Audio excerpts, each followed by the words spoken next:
আমি টাকা জমাচ্ছি। যেদিন অনেক টাকা হবে, সময় কেনার মতো টাকা, সেদিন কিছু সময় কিনে নেব।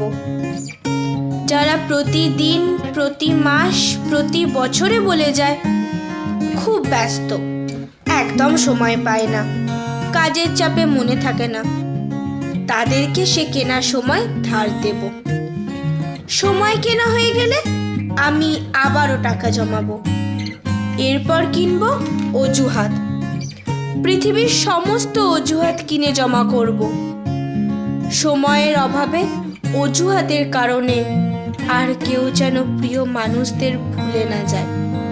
তাই অফুরন্ত সময় আর শূন্য অজুহাতের এক পৃথিবী বানাবো।